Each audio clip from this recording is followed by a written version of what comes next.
Pozdrav svima i dobrodošli u još jednoj podcast epizodi o studijama u inostranstvu. Moje ime je Stefan Stošić, a u današnjoj podcast epizodi sa mnom imam jako zanimljivu gošću koja dolazi iz Kine i živela je u 8 zemalja sveta, proputovala više od 30 zemalja sveta. Danas živi u Berlinu. Tako smo se upoznali prošle nedelje na jednom eventu i u našem razgovoru sam shvatio da bi bila idealni gost za moju podcast epizodu. Tako da sam je pozvao da govori o njenom iskustvu i podeli neke savjete o njenom životu studiranja i života u inostranstvu. Neću je puno predstaviti, već ću pustiti nju da se ona nama predstavi. Hello Jin, and thank you very much for being a guest on my podcast about living and studies abroad. So I just gave a short introduction that you're coming from China. At the moment you're living in Berlin, and that you studied in or lived in 8 countries in over the world, and you traveled in more than 30 countries over the globe. I have many questions about your experiences and advices that you would like maybe to share, but before we deep into those questions, could you just briefly introduce yourself, who you are, what you're doing, and how it happened that you are here today? Hello everyone, my name is Jin. I was born in mainland China in the south, and then I moved to Hong Kong for my bachelor's degree when I was 18 years old. So I stayed in Hong Kong for 4 years. In the middle, I went to Singapore for an exchange semester, and then I went to Russia for an internship. And then after I finished my bachelor's degree, I got this Erasmus Mundus scholarship in Europe to come here to study for the master's in clinical linguistics.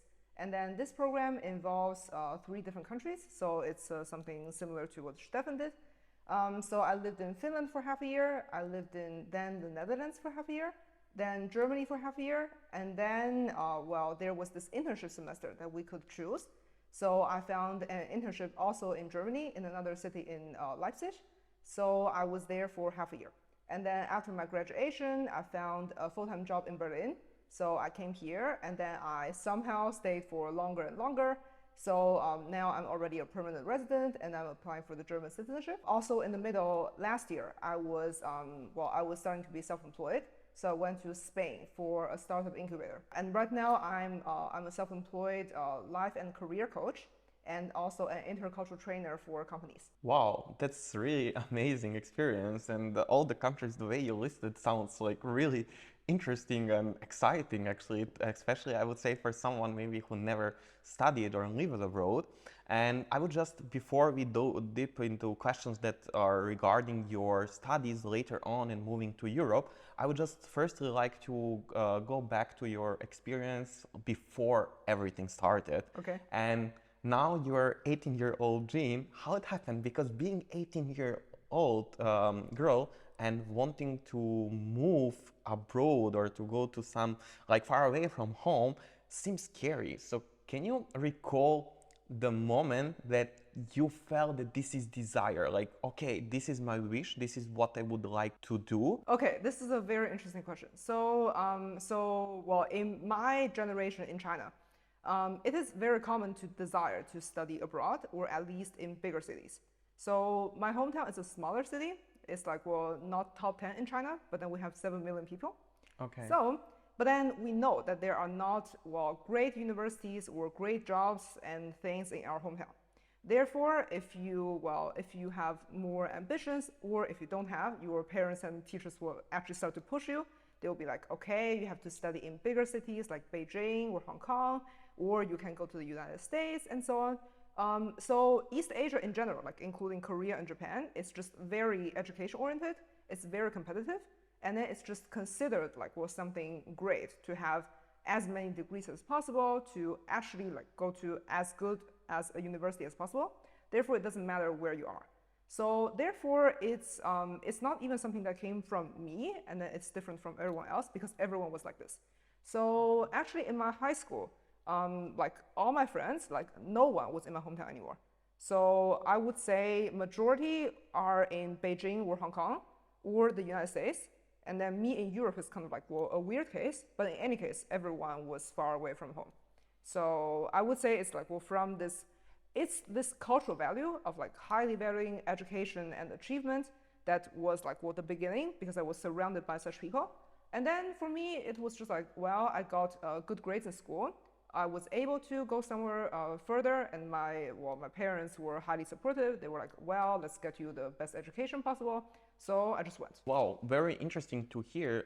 I come from Serbia and then I come from South, and when you go even 130 kilometers away, it seems like far away, and then, or even 300 kilometers to reach the capital, like from my hometown, it seems so far away and scary. And being 80 years old, it's also at this point of life, it seems like, okay, it's a big step. And now hearing your experience going from south of China, going to Hong Kong, and then hearing this experience really sounds interesting and amazing, like, and brave, I would say. So I followed you, as you said yourself, that you're a life coach and career coach. Yes. So then I went through some of your posts, and this is how I learned actually that you lived in 8 countries and traveled more than 30 countries over the globe.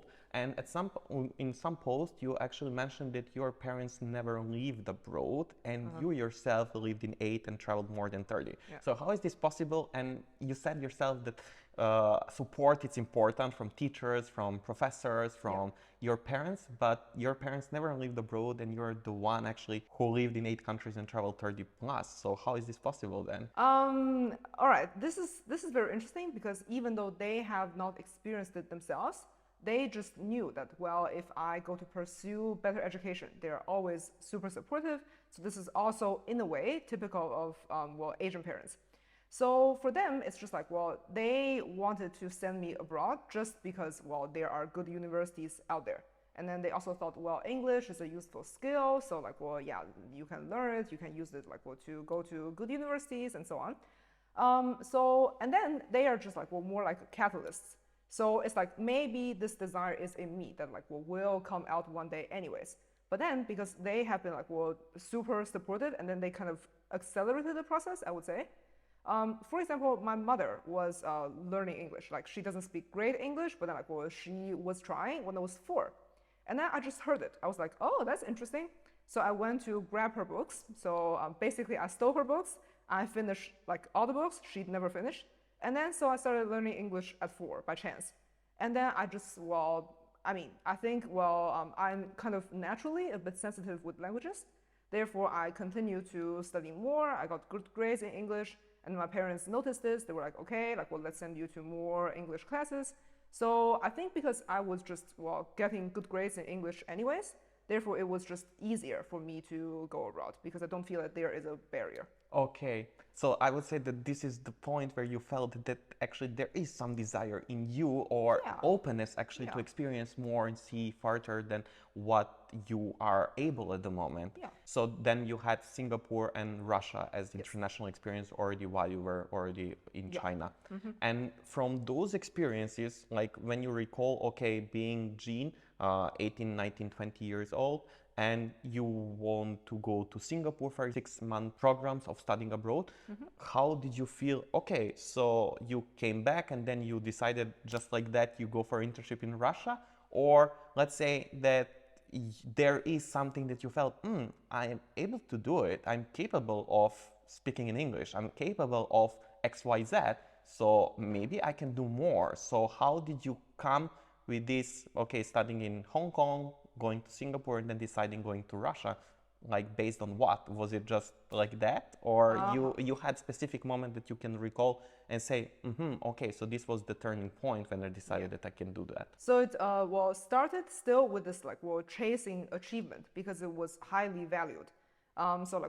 Parents and teachers, and then you compare with your peers of who has a better CV, who gets better grades, and so on. So basically in Hong Kong, everyone was trying to go abroad for 1 semester because it looks good on the CV. Okay. And then also for internship. So I was really chasing achievements, which is actually external validation. I did not know so much what I wanted myself. Therefore, I didn't go abroad just because I wanted. I was like, okay, let's make my CV better so that I can get better jobs in the future. I can get into a good graduate program in the future. So I was like, okay, let's do it. So therefore, this was actually the first, let's say, 22 years of my life that I lived abroad, not because I wanted to live abroad for this experience, but because I was chasing achievements. Okay. So I was in Singapore because, everyone was going to something, and I was like, okay, Singapore is also 75% ethnically Chinese. Therefore, the culture is not dramatically different, but I did speak a lot more English there. Because in Hong Kong, it's still you can still speak Chinese and get by. And then in Russia, it happened really by chance. So because I was in Singapore for half a year, I really liked it. And then I wanted to go back and maybe just permanently move there. So I was applying for another internship in Singapore, for the summer. And then my university's career center had a thing with it. They were like, you were in Singapore already. We don't want you to go to the same country again. So we will place you somewhere else. And we have this program in Moscow. How about you go there? I had no idea. So no one around me has ever been to Russia. And then we also just feel like, okay, it's this far away, mysterious country that we don't know so much about. But I was just like, okay, fine, sounds fun, let's go. And then I received some resistance from my professors because it was just 1 year before I was going to my master's or PhD degrees. They were saying, well, you go to Russia to do social media. How is this relevant to your academic research? But then I was like, well, I think it's fun, so maybe just let me do my research faster so that I finish it before I go to Russia. So then I went. So therefore, this just happened by chance. But then it was just so interesting. So that afterwards, I started to learn Russian myself. And then now I have many friends from Eastern Europe in general. I went to other post-Soviet countries. So actually, I would say that was the point that I started to want to go abroad. I started to want to travel and meet different people just for the sake of that and not for chasing achievements. Okay, so this was actually the turning point that you had not external validation and external motivation such as success and better CV and so on, but desire that you feel or feeling within you. Thank you very much for sharing this. The reason why I asked is because when I first moved to Portugal, this was out of my desire, and then of course I was scared. And I had a lot of self-doubt, but I was excited about the experience. And it was coming that once I did it, I realized myself that, okay, I'm capable to do it. I can pass exams in English. So, and then I came back, and this is how actually I developed my path actually of studying abroad later on. How then, out of these experiences then, okay, so now we came to the point when it's not anymore external validation for your external satisfaction or motivation, but it comes to desire within you. So was then the drive or the trigger that actually triggered you to start your master's degree abroad and to come from Asia to Europe? Or how then the story that, okay, you went to Russia, you finished your internship, you got your bachelor degree in Hong Kong, what did you do in meantime, and how the story of being a bachelor graduate now, actually starting your master's degree actually all over in Europe. So how this transition happened? So really interesting question. And then it happens throughout the time. So I was only in Russia for 2 months, and I actually never went back afterwards. But then I was in different countries nearby. So I finished this internship. I was just like, okay, that's so interesting, because before I went to Russia, my world was very much a binary. It was well, I was born in China. I know something about Asian cultures, and then we always hear something about the United States. So okay, they're the West, we are the East. So it was always East and West, and then the countries that I knew of and dreamt of going were always either East or West. But then when I was in Russia, I was like, this is none of those. They look white, majority, but then they are not Westerners. They are not the Americans or Europeans that I knew. They actually behaved in many ways very similar to Asians, but then I just couldn't explain. And then back then I didn't speak a word of Russian. I couldn't even recognize Cyrillic. I was just really surviving with Google Translate, but then it was just so interesting. And nowadays you speak Russian? Yes, I speak Russian. So therefore back then it was just I was seeing this whole new thing, with even a barrier and with the help of Google Translate. But then it was just I was like, wow, this country does not belong anywhere. And then that was just interesting because it does not fit my old worldview of black and white anymore. So then I was like, okay, that was just out of real interest and curiosity that I started to want to engage with this specific, let's say Eastern European culture more. But then afterwards, so how I got into this master's was I was going to Russia on this internship, which my professor found useless. She was like, okay, not related to academic research. But then actually when I was in St. Petersburg, so my main internship was in Moscow. And then I went to St. Petersburg just for a weekend to travel with a friend. And then over there, I met a professor who is Russian herself, but then she was living in the United States for many years. And I just found her speaking English with a student in the cafe that I was in I was like, okay, American professor, let's talk to her because I want to go to an American graduate school. So I talked to her, and then she was incredibly helpful. She recommended to me to actually, like, in the end, I got 3 offers from my graduate programs. So one in the US for PhD with barely any funding, one in Europe, this Erasmus Mundus Masters with full scholarship, and another one in Moscow actually with like waived tuition fee. So actually, she is involved in all the 3 programs. So she worked with like all the like universities around. So therefore, her recommendations actually probably helped me the most in my whole application process. So yeah, like who would have expected, right? Because in Russia it was use this activities.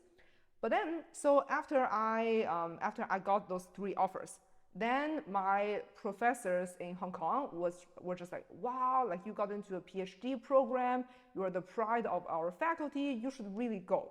But then it was this program in New York City without any like concrete funding, and it's really expensive, and it's a 6-year PhD program. Okay. But then back then I already felt like, well, I don't know if academia is right for me anymore. And then for this European masters, it's like, well, I knew that I had to go to at least 3 countries. And then there were people who came to me who were like, well, we think that you are like a really research person, you can do like a really deep work, but then, well, if you go to live in 3 different countries in 2 years, it's maybe for extroverts, maybe it's not for you. But then back then I already started to challenge this whole notion of like, well, am I just such a quiet person who can only stay in one place and do the research? So I just felt this desire of also like going to more countries, even though it was counter my old personality back then. And then also in the end, it was because of the money. So the full scholarship was really attractive. I didn't want to use my parents' money anymore. Therefore, I decided to come to Europe. So it was at the beginning still because I want to save money. Simple as that. But then after I came here, then during this 2 years of the masters, the most helpful thing was actually not what I studied, but because of the life transformation, because of the 22 other people that I was studying with from all of the continents in the world. And then also because like, well, in each country that I lived in, like I experienced different weather, I experienced like, well, different language, different cultures, and then I learned so much about myself and what I actually wanted. So after that, I just felt like, well, a lot more interest in all corners of the world. And then for one reason or the other, I managed to stay here in Berlin, which is also like a culture melting pot.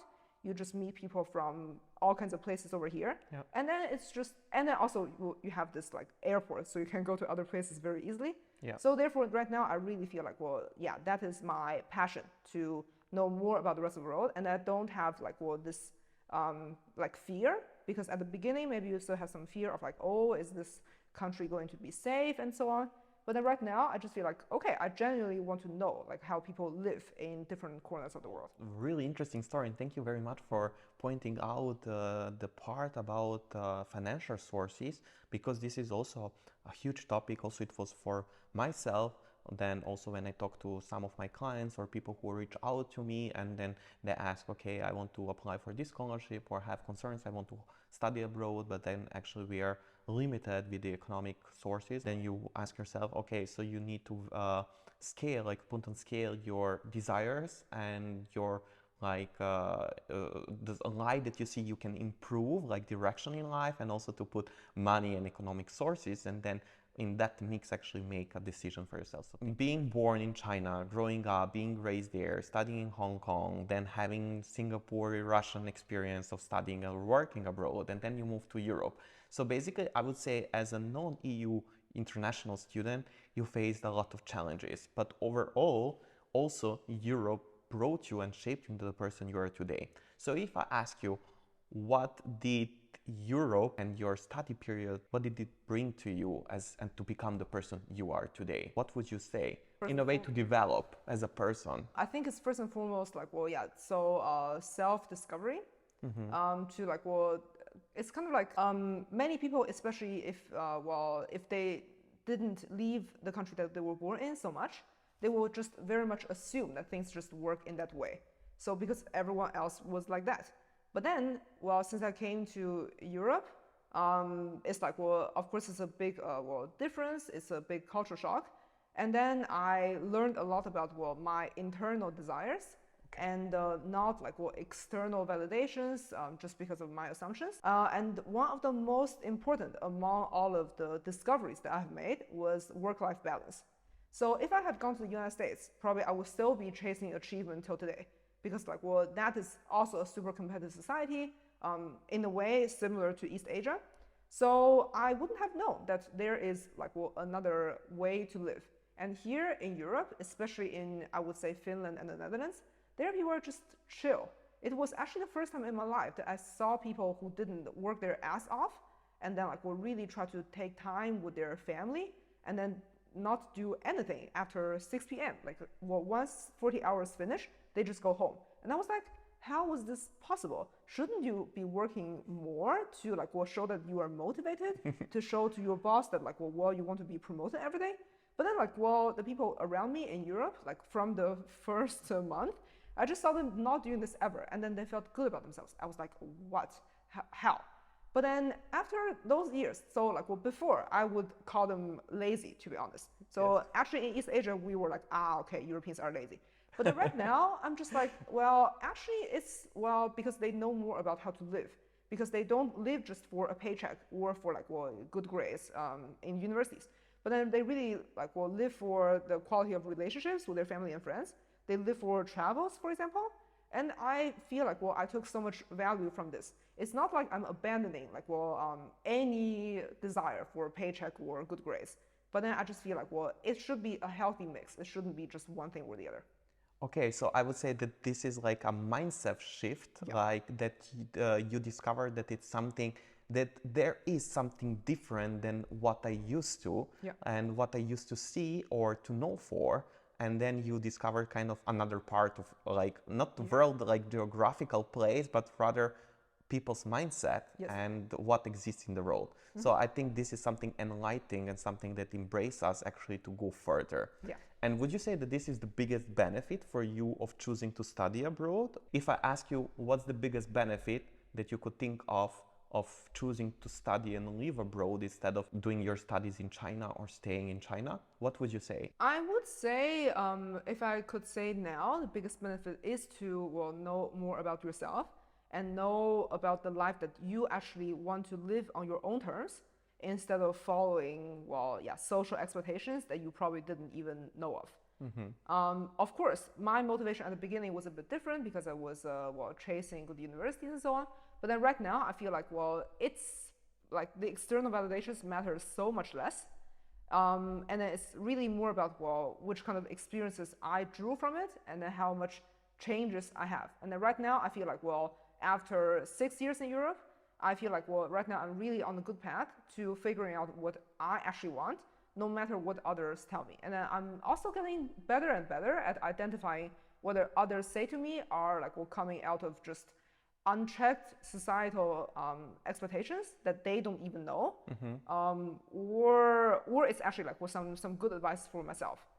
Okay, so being more connected and experiencing and knowing who you are actually and what you're capable of, that comes more from internal desires and something you want to do and not related to some people's expectations or social requirements or whatever, which I think it's really important because once you go out of your country, then there is a different grading system, different environment, different language, different morals that you can see, or something that it's not normal maybe in your country, in another that you see it's normal. So you ask yourself, so is it you or it's your society that you grew up in? Exactly. Or it comes like to ask yourself what you really want and to know that it's not just externally, but to see really who you are and what you're capable of. Really nice explanation and elaboration in your experience that I really find attractive and amazing. I would like to ask as the next question, because I myself studied in a master's degree that is a joint master's degree by 4 European countries, 4 public universities within 2 years. So I moved every 6 months within 2 years with 25 of my classmates, and you studied also Erasmus Mundus joint master's degree. So whenever I mention my master's degree program, people ask me, oh, is it Erasmus Mundus joint master's degree? And whenever people ask about this program, then it's like money and the scholarship. It's the first thing that they think of.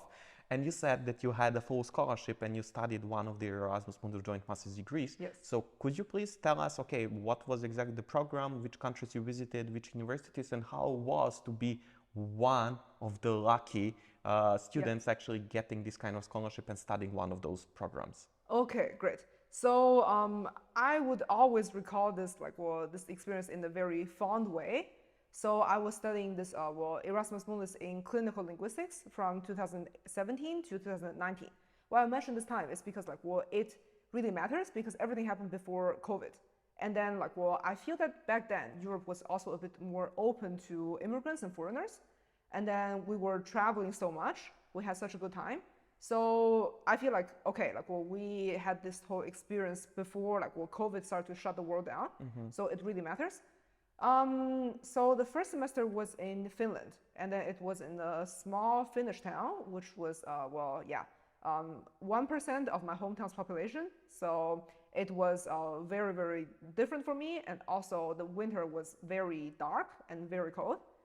But that was also a very good training for me to to adapt to a dramatically different environment. And then afterwards, I was in the Netherlands. There was spring. People were a bit more outgoing, and then people speak really good English there. So there I had really this typical European university student experience. And then I came to Germany, to Potsdam, which is a city next to Berlin, for half a year. And then the last semester I was doing this internship in Leipzig. The studies is standard, I would say. Well, so I learned something, and then I did some research from it. Okay, and then because our classmates, as you probably know, they came from the quotas. So therefore, we had 4 people from Asia, 5 from Africa, 5 from the Americas, 5 from post-Soviet countries in Eastern Europe, and then 5 from Europe, so EU, I think.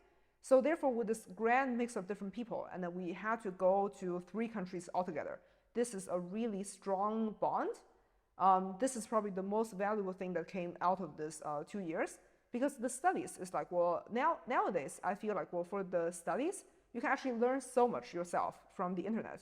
But then this life experience that you live together with people who were from so far away from you, who had such different beliefs from you, and then you become friends. And then you have to live next to each other every day for 1.5 years. In my case, it was so valuable. And then right now I'm still in touch with many of them. Some of them are now in Portugal. Some of them are here with me, working even very close to me. And some of them are very far away, but then we're still in touch. So I feel this is the life experience that is the most valuable. Exactly, I completely agree, and this goes together with that you become friends, and also you find about different lives and different possibilities, and you discover so much, not about you but also others, and then you see attractive, and also this gives you desire what you could be after. Exactly. Just meeting and experiencing and having it as part of your life experience. And one of the quotes that I put also on my website, that our life is the experience, and experience is something that is part of our life. Yep. And that's why studying abroad, as getting this kind of experience, also makes your life. Yes. So I completely agree with that, and I can sense that, especially when it comes to friendships and meeting people, and then you can connect with someone.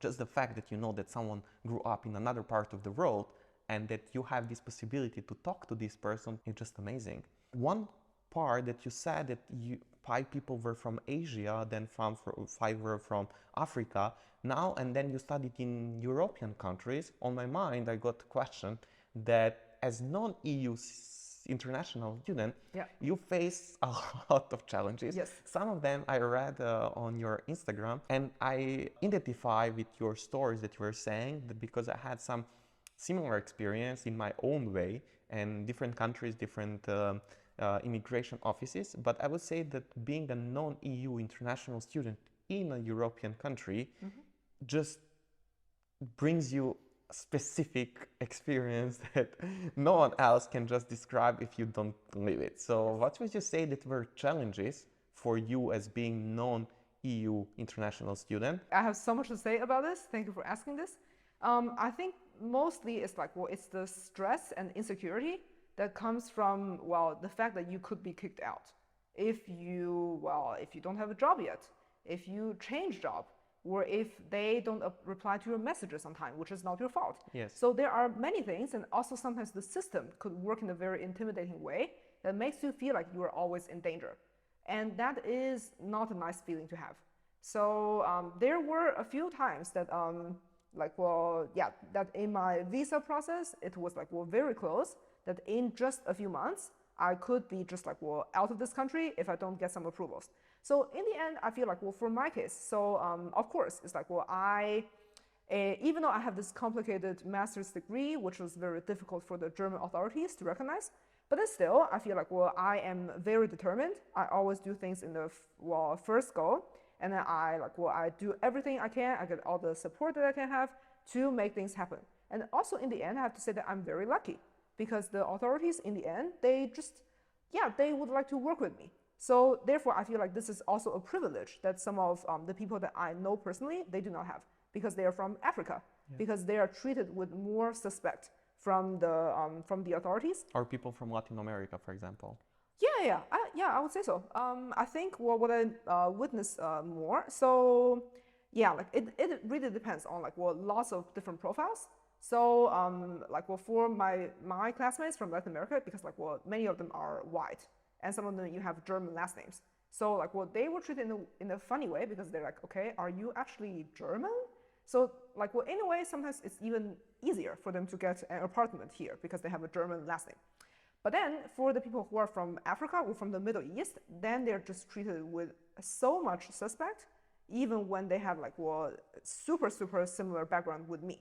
So therefore, we really tried hard to find explanations of why I am in the same company on a lower salary. I apply for a visa, and then I'm approved in 5 days. But then a friend of mine who is employed by exactly the same company with higher salary, and then he was from the same degree with better grades, and then he had to wait for 3 months. So we really had no explanation other than racism, to be honest. So therefore, I would like to say so I am not from the EU. Already, of course, this whole process is very challenging, it's very time consuming, but then I just feel my hard work just paid off, also partly with luck. But then unfortunately, some people with very many complicated reasons, they just have less luck than me, and I really feel lots of compassion to them. And I wish that this wouldn't be this unfair. But then sometimes it's how things happen, and then sometimes people also have to adapt to this specific situation, because in the end, the friends of mine who experience even more difficulty in the German bureaucracy, they could many of them also found a way to stay, or they went to another country that it was easier for them. So there is always a way out in the end. The reason why I ask you this is because just yesterday went out a podcast episode about how to cope with emotions when it comes to immigration offices as being international non-EU student. Mm-hmm. And I shared some of advices because I was thinking, what are the components actually that made me feel insecure and to feel that I am less than I am, and especially when you are sitting on that chair and you're in this kind of office. And then I came up actually that it's always time and money, which money comes on the first place. Being a student, you always have a limited budget.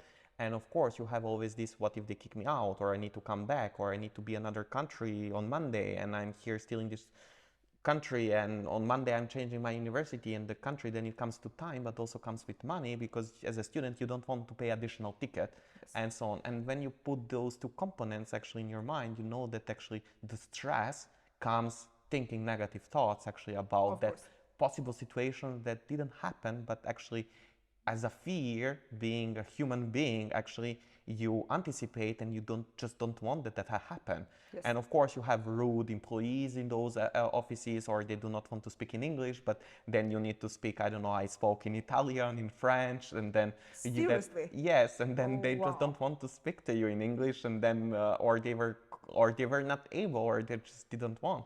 And then, of course, push you out of your comfort, that you need to go with your rusty French, and then you're proud of yourself and you say, well done, you did it. And then you go out of that office and then you're proud of yourself. So what would you say that what kind of skills that actually you got going through these experiences? Because it's not everything bad, even though that it sounds really like this. Yeah. Also, it comes with stress, it comes with sometimes with tears, it comes with unclarity, comes with fear.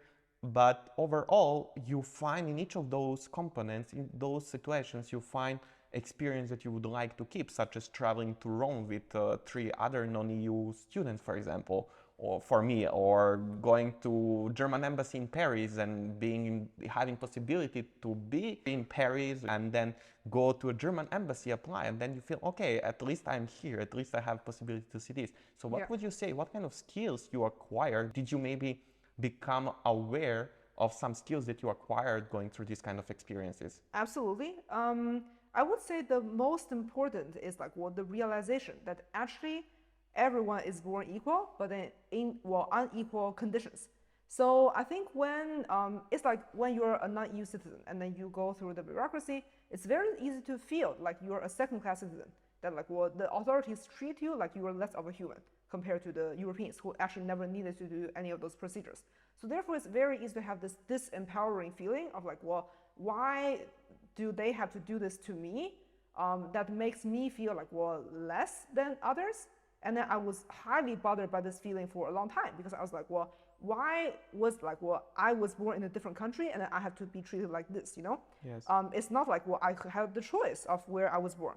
But then over time, I realized that, I think, that is my belief, my philosophy, that everyone is born equal. Because when we were born, we couldn't choose where we were born, who our parents were, what gender, race, whatever that is. So therefore, there is nothing that we could do. But then, because we were born in such unequal conditions in the world, then we are somehow treated in different ways. For example, some of us have to get a visa, some of us don't, and everything. So therefore, I think understanding your self-worth is actually one of the most important things. Because if you're so for a long time, I was not so sure, because when others treated me like a second-class citizen, I felt like a second-class citizen myself. I was like, okay, maybe I'm less than others, maybe I should behave more than the Germans so that I'm not kicked out and everything. And that was not nice for myself, because I feel I had to kind of, change myself in order to fit in, which many immigrants do anyways. So, but then now I came to a point of I am treated in this way, not because of who I am. It does not say anything about my self-worth. I am always this independent person. Exactly. Yeah. And then it's if they treat me in a specific way, then it's it is because of the conditions in society. It is because and of the about structures. them, about the people who are treating that way. Exactly. So it's not about you, it's about the people. Exactly. Yes. Completely agree. And then I completely agree with this attitude, and I would say that it was quite a journey to come in the mindset actually of, okay, I need to be better, I need to be something else, I need to be someone else. Yep. To something is wrong with me, or whatever the thought that comes to our brain, or to be, no, I'm fine the way I am, and it's just about the system, bureaucracy, or the person who is in front of you. Completely agree there. When you unleash these kind of experiences and distresses and discomfort that we go through, why do you still choose to stay abroad? And many people ask, why you just don't go back to your own country? So, then this is also a question that you can ask the millions of immigrants in Germany or in the US or anything. So I think the reason, from the beginning, why we moved abroad is very simple. Because in Germany, there is a higher average income. This country is safe, it is rich, it is stable, and it provides many job opportunities. And therefore, there is a good life here. That's why people came here in the first place. And then, so for me personally, so whenever I had this visa struggle, it's kind of I somehow knew that it's gonna work out because, I have a job lined up. I know that I am hardworking, determined, and also have some good luck and so on. So I just feel it's gonna work out. And then, so why not go back to the home country? It's it really sounds, easier said than done. And it's very easy for people from your home country to judge you. Because they're oh, you try so hard to stay in other people's country. And then why don't you come back? And then you have everything you're familiar with. But then it's just when you live abroad for long enough time, you are not the same person anymore. When you go back, you have even more reverse culture shock. you like, well, I mean, because if you go back to where you grew up in, more people will be in the mentality like what that you were familiar with, but then have changed over time. Because you could get out of this vision of like, well, okay, that's maybe just societal values that are put onto you. You don't know, but then now I have been exposed to different values, and I can see like what are my own values. But then many people back in your home country would not know this. So therefore, like, well, you might be surrounded by all of those things that shock you again. And then it's not easier. I would say in many cases it's actually more difficult than just like, well, staying abroad for longer. So for me that was the case, and also it's like, well, yeah, because I have a job here, and then like, well, I think economically it just makes more sense. And also like, well, yeah, like many of my friends, they are not in my hometown anyways, so it doesn't make sense to like go back for the like, well, relationships. So, but in general, I feel like living abroad and staying abroad is like, well, it's a very rewarding experience. It's of course each individual choice of like, well, yeah, what matters to you more. There are many people who lived abroad for many, many years and then choose to return to the place that they were born in, and they're happy, it's fine. But then, well, I think for people who choose to stay abroad, it's just like, well, I mean, maybe they just find themselves more fitting to the lifestyle that is in another country, and that is completely okay. Also, staying abroad contributes to your personal values because you discover of more who you are and what you are capable of.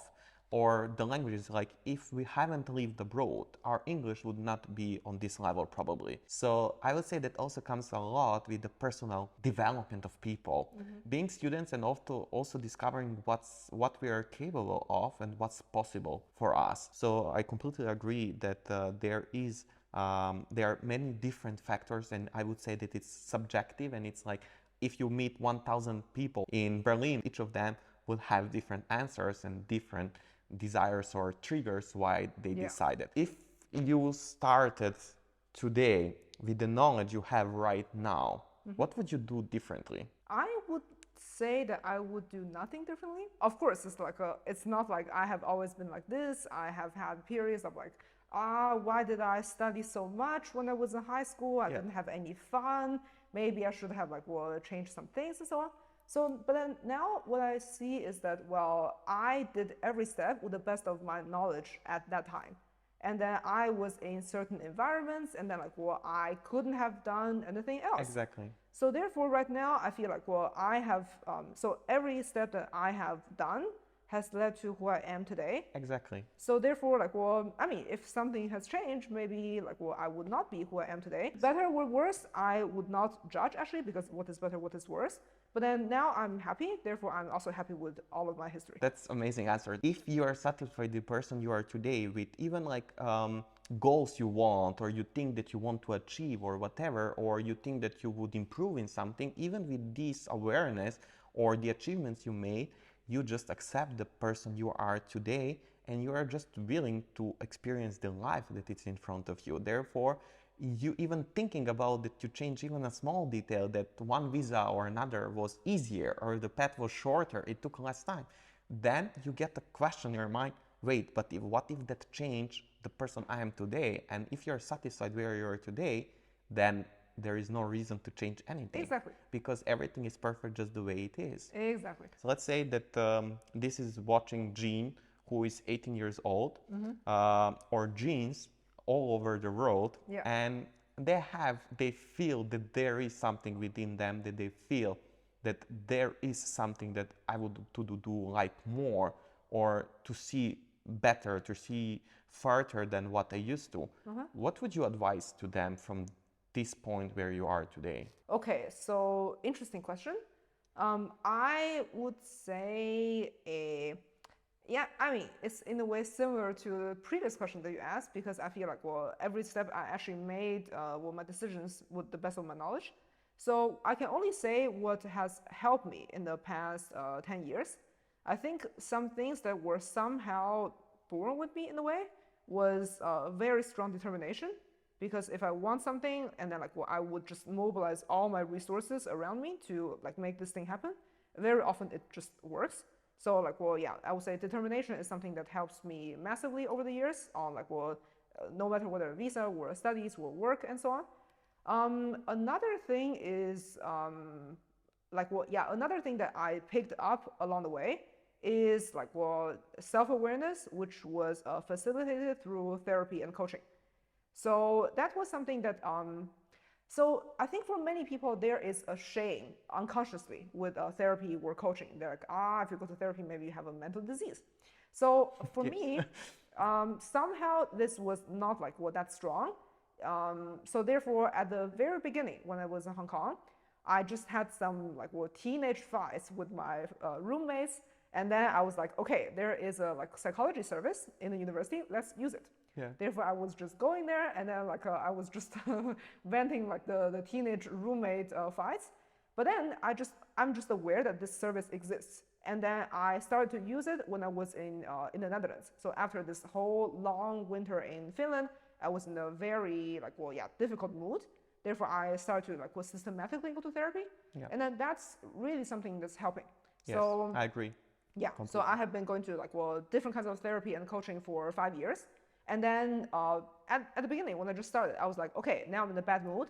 I go to therapy, and then like, then maybe I'm in a good mood, and then it's done. So I had this thought of like, maybe therapy is just something that's there when I'm not feeling so well. But then over time, I realized that it's just a lifelong process. It actually never stops. I think everyone would always need a therapist or a coach. So it's just like, because you always have something new that's happening, and you always have something more that you can understand from yourself. Mm-hmm. So therefore, and then also right now I also came to a place that I don't go to my coach just because I'm in a bad mood where I have like problems or questions. I could just go to her, and then I just talk with her on what's happening recently. And then I also feel like I'm energized by this, like, telling my own experiences. And then her feedback also makes me grow more. So I feel like, this is just like, self-awareness that everyone can have, like reflection skills that everyone can have. So this is something that helps me a lot. I agree that therapy is something that contributes you, and also many people see that something is wrong with you or that something should be fixed. But actually, I see that having a professional actually opinion in this and helps you to see from the observer's perspective what's happening within you. Yes. And as you said, to become self-aware of your feelings, of your thoughts, or the situation or reaction to situation. So I completely agree in this point. Would you say that the stuff that you were dealing with beginning 20s, and do you think that actually the challenges or the thoughts or the conversation you have with your own therapy are different? It definitely changes over time, because at the beginning I was very lost. I did not know, because like there was just so much going on. There was so much that I still didn't know about myself. So I was just like, throwing everything out. It was in the forms of culture shock. Mm-hmm. It was in the forms of like, no Europeans are studying, but then like, I want to study all the time, and like, so all of those things. So therefore, the questions at the beginning with my therapist were rather shallow, I would say. But then back then, I was struggling. I felt like it was like all of the pain in my life that I had to let out. But then now it's just like, it becomes calmer because I have been in therapy for 5 years already. Mm-hmm. So therefore, I know a lot more about myself. Yes. I know a lot more about how my feelings work and so on. So therefore, now it's just like, it goes actually more into like a deeper philosophical level, not even just about myself, but about how the world works. Mm-hmm. And then it's like, I am just a lot calmer, because before it shows up in the form of pain. Yeah. And then now, like, especially I would say this year, it's often just not pain, because like, I'm just like, okay, I'm thinking about something, but then I'm not like, really struggling and like, there's something that wants to come out. But then now I'm just like, I'm processing it already partly myself. Mm-hmm. And then I'm having like, I'm just processing process with my coach or therapist. And then like, they are kind of like an observer, and they say, like, how is this process working? So therefore, I feel like, this is the change that I see over time, how I work with the therapist or the coach. Would you say that those challenges were different beginning of 20s and nowadays? And what would you say that there is a difference between being non-EU international student versus becoming and being a young professional? Yes. Would you say that these challenges differ? And how? Okay, I would say like, the challenges show up in like, definitely very different forms. But the core, I would say it's the same. So the forms are different because, when you were an international student, You think about, like student stuff. You think about, oh, I want to go to a bar, and then like, well, I don't know how to socialize and stuff like this. Or you think about how to get your first job, or you think about whether to stay and then do a PhD in universities or not, or you think about getting a visa and so on. So of course, well, now being a permanent resident and well, a soon German citizen to be, they change my psychology as well, because I feel like I am safe in this country. No one can kick me out just like for random reasons. So therefore, right now, as like a young professional, let's say, it's just like, well, you think more out of the box, because when you're a student, you are still like, well, in the box of the university. You still have to finish the degree and then like, well, write the papers and everything. But then right now, when you start working, especially if you start to be self-employed, actually the world is wide open. You don't have to follow any specific formats. Like, well, you can just, well, let's say, go to an event and like, well, meet someone, and then like, well, you collaborate and so on.